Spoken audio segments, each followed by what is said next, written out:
Zaman sebelum Islam datang disebut sebagai zaman jahiliyah, yang secara harfiah berarti zaman kebodohan. Namun, kebodohan di sini bukan hanya soal kurangnya ilmu, tetapi lebih kepada kebutaan moral, sosial, dan spiritual. Berikut beberapa aspek utama dari masyarakat Arab sebelum Islam. Pertama, keyakinan dan agama. Mayoritas orang Arab saat itu menyembah berhala dan memiliki ratusan berhala di sekitar Ka'bah. Ada juga kelompok Yahudi, Nasrani, dan Hanif yang tetap berpegang pada ajaran Tauhid Nabi Ibrahim. Kedua, sosial dan moral. Praktik perbudakan sangat umum, dan para budak diperlakukan dengan kejam. Wanita tidak memiliki hak, bahkan bayi perempuan sering dikubur hidup-hidup karena dianggap sebagai aib. Perjudian, mabuk-mabukan, dan zina dilakukan secara terbuka tanpa batasan moral. Ketiga, hukum dan keadilan. Hukum didasarkan pada kekuatan suku,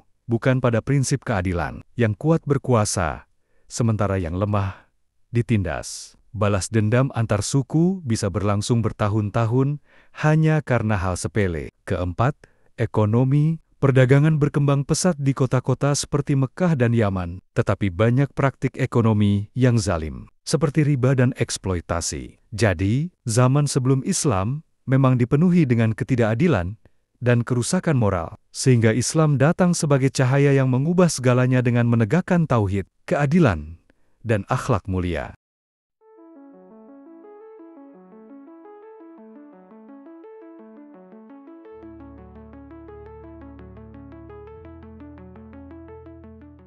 Dulu, dunia berada dalam kegelapan. Masyarakat hidup tanpa arah, terjebak dalam kesyirikan, ketidakadilan, dan kebrutalan. Yang kuat menindas yang lemah, hukum diperjualbelikan, dan wanita dianggap tidak berharga. Kehidupan manusia bagaikan rantai yang penuh penindasan, tanpa harapan akan keadilan sejati. Di tengah kegelapan itu, Allah mengutus seorang manusia pilihan, Muhammad, membawa risalah yang mengubah segalanya. Islam bukan hanya sebuah ajaran, tetapi sebuah revolusi moral, sosial, dan spiritual. Rasulullah tidak hanya menyerukan untuk menyembah Allah semata, tetapi juga membebaskan manusia dari belenggu kebodohan dan kezaliman. Beliau membangun perubahan dari akar tauhid. Dengan tauhid, manusia sadar bahwa mereka tidak boleh tunduk kepada selain Allah, tidak kepada berhala, tidak kepada penguasa zalim, dan tidak kepada hawa nafsu. Tauhid membebaskan mereka,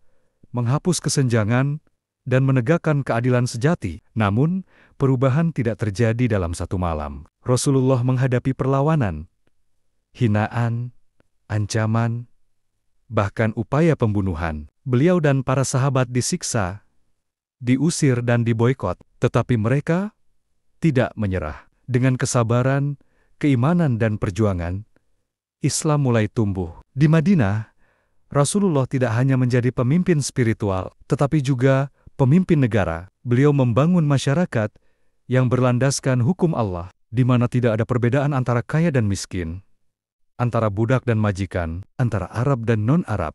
Semua sama di hadapan Allah. Perempuan yang dulu dianggap hina, kini dimuliakan. Hak-hak mereka dijaga, suara mereka dihormati. Budak yang dulu ditindas, kini diberikan hak dan kebebasan. Masyarakat yang dulunya saling berperang, kini bersatu dalam persaudaraan Islam. Dari kota kecil di Jazirah Arab, cahaya Islam menyebar ke seluruh dunia. Dalam waktu singkat, Islam mengubah peradaban, membawa ilmu, keadilan, dan kesejahteraan. Umat yang dulu terbelakang, menjadi umat yang memimpin dunia. Dan kini, tugas itu ada di tangan kita. Kita hidup di zaman yang berbeda, tetapi tantangannya tetap sama. Kezaliman masih ada, ketidakadilan masih merajalela, dan manusia masih terjebak dalam hawa nafsu serta kesesatan. Maka, kita tidak boleh hanya menjadi penonton sejarah. Kita adalah penerus perjuangan Rasulullah. Kita harus menegakkan Islam bukan hanya dalam ibadah, tetapi dalam seluruh aspek kehidupan.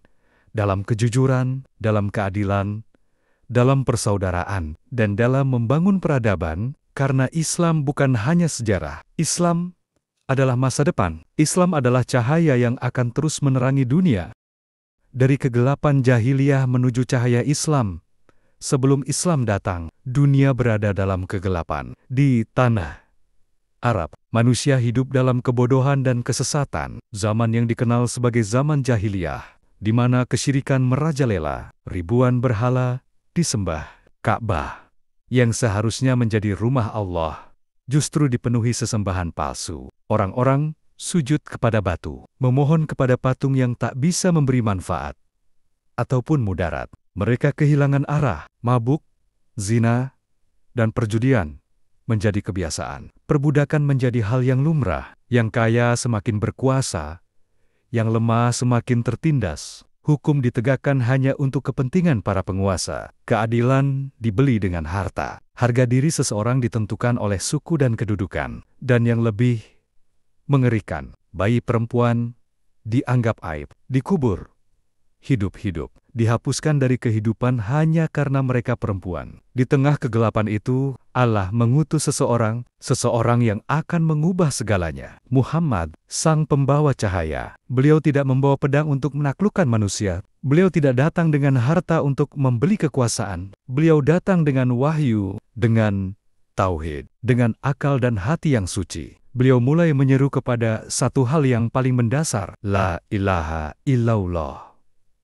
Tidak ada Tuhan yang berhak disembah selain Allah. Berhala bukan Tuhan, harta bukan Tuhan, jabatan bukan Tuhan, hanya Allah yang Maha Kuasa. Seruan ini mengguncang tatanan masyarakat, karena tauhid bukan sekadar keyakinan. Tauhid adalah revolusi. Tauhid adalah pembebasan. Dengan tauhid, perbudakan dihancurkan. Dengan tauhid, manusia disatukan. Tidak ada lagi perbedaan berdasarkan suku atau status sosial. Yang membedakan hanyalah ketakwaan, tetapi perubahan tidak terjadi dalam semalam. Rasulullah menghadapi perlawanan. Beliau dihina, dicaci, bahkan diancam untuk dibunuh. Namun, beliau tetap teguh. Beliau membimbing manusia dengan akhlak yang sempurna. Beliau mengajarkan kejujuran. Beliau mencontohkan kesabaran. Beliau menanamkan kasih sayang. Beliau mengangkat derajat wanita. Wanita yang dulu dianggap rendah, kini dimuliakan. Diberikan hak untuk dihormati. Diberikan hak dalam warisan. Diberikan hak untuk memilih dan didengar. Beliau menghapus hukum rimba, di mana yang kuat menindas yang lemah, dan menggantinya dengan hukum Allah, hukum yang adil bagi semua. Beliau membangun persaudaraan antara muhajirin dan ansyar, antara budak dan tuannya, antara Arab dan non-Arab, semua setara di hadapan Allah. Perjuangan ini berlangsung bertahun-tahun, dari Mekah yang penuh tekanan, hingga hijrah ke Madinah, dari minoritas yang tertindas menjadi umat yang berdiri tegak, hingga akhirnya Islam menyinari seluruh jazirah Arab, dan dari sana Islam tersebar ke seluruh penjuru dunia, menjadi peradaban yang agung, menjadi rahmat bagi semesta alam. Setelah memahami bagaimana Rasulullah mengubah zaman jahiliyah menjadi peradaban Islam yang adil dan beradab, kini kita dihadapkan pada tantangan yang berbeda, tetapi memiliki akar permasalahan yang sama: kejahatan, ketidakadilan, kesenjangan sosial, dan jauhnya manusia dari agama masih menjadi permasalahan utama. Oleh karena itu, solusinya adalah menerapkan kembali nilai-nilai Islam secara menyeluruh dalam kehidupan pribadi, sosial, dan sistem pemerintahan. Perubahan yang dilakukan Rasulullah dimulai dari tauhid, mengembalikan manusia kepada Allah sebagai satu-satunya zat yang berhak disembah dan ditaati. Begitu pula hari ini, kita harus mengembalikan Islam sebagai pedoman utama dalam kehidupan. Masyarakat harus disadarkan bahwa hanya Allah yang berhak mengatur kehidupan, bukan hawa nafsu, bukan manusia, bukan kepentingan duniawi. Syariat Islam harus ditegakkan, karena hanya dengan hukum Allah keadilan bisa benar-benar terwujud. Salah satu faktor kelemahan umat Islam saat ini adalah minimnya pemahaman terhadap Islam dan kurangnya penguasaan ilmu dunia. Karena itu, kita harus membangun kembali peradaban Islam yang berbasis ilmu, mempelajari Islam secara utuh. Bukan hanya aspek ibadah, tetapi juga aspek hukum, ekonomi, dan sosial. Meningkatkan pendidikan Islam agar umat tidak mudah dipengaruhi oleh pemikiran sekuler, liberal, atau materialisme yang merusak akidah. Menguasai sains dan teknologi agar umat Islam tidak terus bergantung pada negara lain dan mampu membangun kekuatan sendiri. Islam datang untuk menegakkan keadilan, dan tanpa keadilan, sebuah peradaban akan runtuh. Hari ini, kita melihat hukum yang berpihak pada yang kuat, ekonomi yang menindas rakyat, dan kebijakan yang merugikan umat Islam.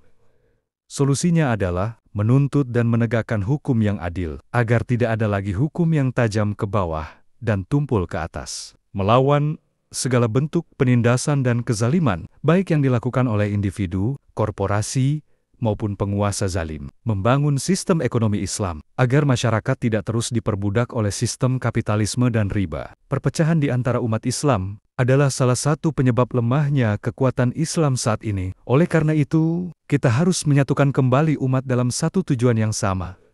Menegakkan Islam, menghapus fanatisme golongan yang berlebihan, agar umat tidak terpecah karena perbedaan kecil yang tidak prinsipil. Membangun solidaritas antar sesama muslim, baik dalam bidang ekonomi, politik, maupun sosial. Membangun kepemimpinan Islam yang kuat, agar umat Islam tidak terus dipimpin oleh sistem yang bertentangan dengan nilai-nilai Islam. Rasulullah telah memberikan contoh bagaimana membangun peradaban yang adil dan beradab. Kini, tugas kita adalah meneruskan perjuangan itu. Islam bukan hanya sejarah, tetapi juga masa depan, dengan kembali kepada tauhid, ilmu, keadilan, persatuan, dan sistem Islam yang menyeluruh. Umat Islam dapat kembali bangkit dan menjadi rahmat bagi seluruh alam.